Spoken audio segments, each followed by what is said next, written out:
Horton hears a who. On the 15th of May, in the jungle of Newell, in the heat of the day, in the cool of the pool, he was splashing, enjoying the jungle's great joys, when Horton the elephant heard a small noise with his big ears. So Horton stopped splashing. He looked toward the sound. That's funny, thought Horton. There is no one around. Then he heard it again, just a very faint yelp, as if some tiny person were calling for help. I'll help you, said Horton, but who are you and where? He looked and he looked. He could see nothing there but a small speck of dust blowing past through the air. There he's looking. I say, murmured Horton, I never heard tell of a small speck of dust that is able to yell. So you know what I think? Why, I think that there must be someone on top of that small speck of dust. Some sort of a creature of very small size, too small to be seen with an elephant's eyes. Some poor little person who's shaking with fear that he'll blow into the pool. He has no way to steer. I'll just have to save him because, after all, a person's a person, no matter how small. So gently and using the greatest of care, the elephant stretched his great trunk through the air, and he lifted that dust speck and carried it over and placed it down safe on a very soft clover. Humph, humphed a voice. 'Twas the sour kangaroo, and the young kangaroo in her pouch said, humph, too.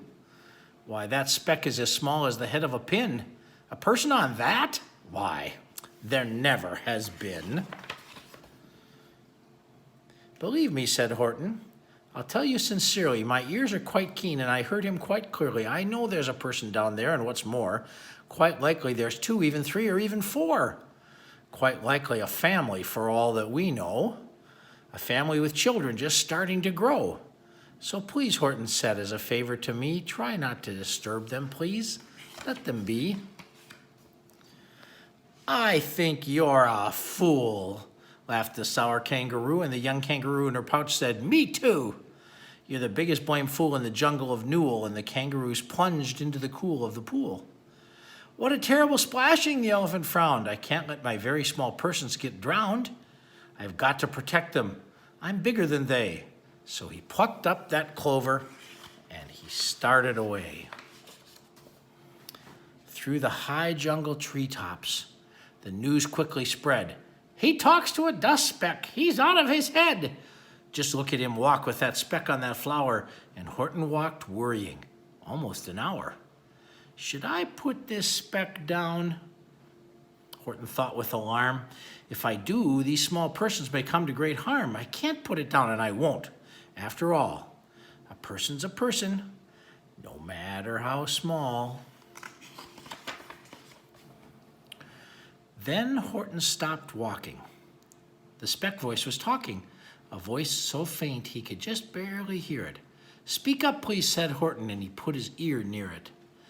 My friend, came the voice, you're a very fine friend. You've helped all us folks on this dust speck, no end. You've saved all our houses, our ceilings and floors. You've saved all our churches and grocery stores. You mean, Horton gasped, you have buildings there too? Oh yes, piped the voice, we most certainly do. I know, called the voice, I'm too small to be seen, but I'm mayor of a town that is friendly and clean. Our buildings to you would seem terribly small, but to us they're big, wonderfully tall. My town is called Whoville, for I am a Who, and the Whos are all thankful and grateful to you.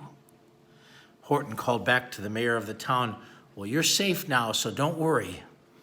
I won't let you down. But just as he spoke to the mayor of the speck, 3 big jungle monkeys climbed up Horton's neck. The Wickersham brothers came shouting, what rot! This elephant's talking to Whos who are not. There aren't any Whos, and they don't have a mayor. We're going to stop all this nonsense. So there. They snatched Horton's clover. They carried it off to a black-bottomed eagle named Vlad Vladikov, a mighty strong eagle of very swift wing. And they said, will you kindly get rid of this thing? Before the poor elephant knew and could speak, that eagle flew off with the flower in his beak. Uh-oh.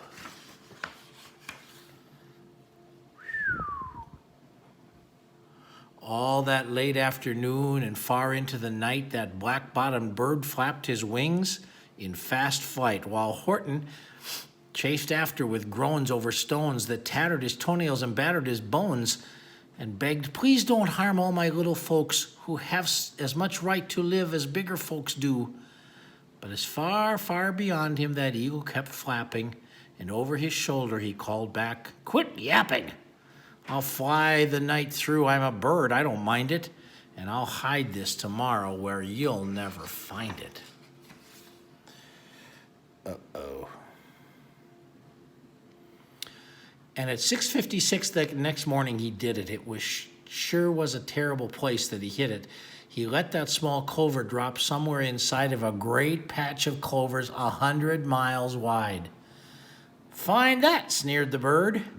But I think you will fail. And he left with a flip of his black-bottomed tail. I'll find it, cried Horton. I'll find it or bust. I shall find my friends on my small speck of dust.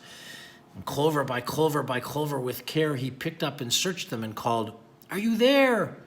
But clover by clover by clover, he found that the one that he sought for was just not around. By noon, poor old Horton, more dead than alive, had picked, searched, and piled up 9,005. Then on through the afternoon, hour after hour, till he found them at last. Tell me, do tell, are you safe, are you sound, are you whole, are you well? From down at the speck came the voice of the mayor. We've really had trouble, much more than our share. When that black-bottomed birdie let go and we dropped, we landed so hard on that our clocks have all stopped. Our teapots are broken, our rocking chairs smashed, and our bicycle tires all blew up when we crashed. So Horton, please, pleaded the voice of the mayor, will you stick by us, while we're making repairs? Of course, Horton answered, I will stick. I'll stick by you small folks through thin and through thick. Humph, humphed another voice. Oh. For almost 2 days you've run wild and insisted on chatting with persons who've never existed. Such carryings on in our peaceable jungle. We've had quite enough of your bellowing bungle. And I'm here to state, snapped the sour kangaroo, that your silly nonsensical game is all through. And the young kangaroo in her pouch said, me too. With the help of the Wickersham brothers and dozens of Wickersham uncles and Wickersham cousins and Wickersham's in-laws whose help I've engaged, you're going to be roped and you're going to be caged. As for that dust speck, ha! That we shall boil in a hot steaming kettle of bezelnut oil. Boil it, gasped Horton. Oh, you can't do. It's all full of persons. I'll prove it to you. Mr. Mayor, Horton called. Mr. Mayor, you've got to prove now that you really are there. So call a big meeting, get everyone out, make every who holler, make every who shout, make every who scream. If you don't, every who is going to end up in a bezelnut stew. And down on the dust speck, the little scared little mayor quickly called a big meeting in Whoville Town Square. And his people cried loudly. They cried out in fear, we are here, we are here, we are here, we are here. The elephant smiled. That was clear as a bell. You kangaroos heard that surely very well. All I heard, snapped the sour kangaroo, was the breeze and the faint sound of wind through the far distant trees. I've heard no small voices, and you didn't either. And the young kangaroo in her pouch said, Me neither. Grab him, they shouted, and cage the big dope. Lasso his stomach with 10 miles of rope. Tie the knots tight so he'll never shake loose. Then dunk that dumb speck in the beetle net juice. Horton fought back with great vigor and vim, but the Wickersham gang was too many for him. They beat him, they mauled him, they started to haul him into his cage, but he managed to call to the mayor, "Don't give up! I believe in you all. A person's a person no matter how small, and you very small persons will not have to die. Make yourselves heard. Come on now, try." The mayor grabbed a tom-tom. He started to smack it. And all over Whoville they hooped up a racket. They rattled tin kettles. They beat on brass pans, on garbage pail tops and old cranberry cans. They blew on bazookas and blasted great toots on clarinets, oopas and boopas and flutes. Great gusts of loud racket rang high through the air. They rattled and shook the whole sky. And the mayor called up through the howling, mad hullabaloo, "Hey, Horton, how's this? Is our sound coming through?" And Horton called back, "I can hear you just fine, but the kangaroo's ears aren't as strong quite as mine. They don't hear a thing. Are you sure all your boys are doing their best? Are they all making noise? Are you sure every who down in Whoville is working? Quick, look through your town. Is there anyone shirking?" Through the town rushed the mayor from east to the west, but everyone seemed to be doing his best. Everyone seemed to be yapping or yipping. Everyone seemed to be beeping or bipping. But it wasn't enough, all this ruckus and roar. He had to find someone to help him make more.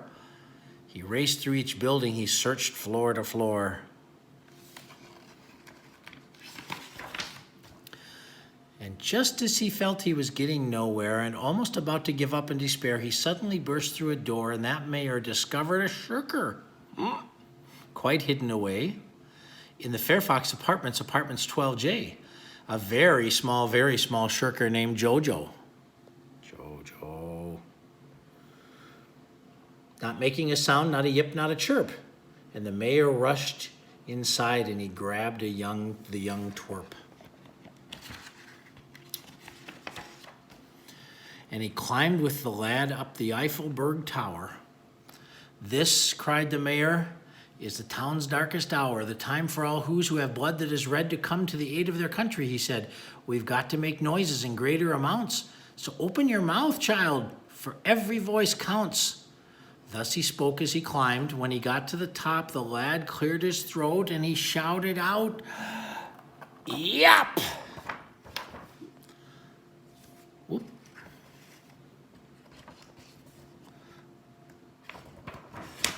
And that yop, that one small extra yop put it over. Finally, at last, from that speck on that clover, their voices were heard. They rang out clear and clean, and the elephant smiled. Do you see what I mean? They've proved they are persons no matter how small, and their whole world was saved by the smallest of all. How true, said the big kangaroo. From now on, you know what I'm planning to do. From now on, I'm going to protect them with you. And the young kangaroo in her pouch said, "Me too. From sun in the summer, from rain when it's fallish, I'm going to protect them, no matter how smallish." The end, 'cause a person's a person, no matter how small.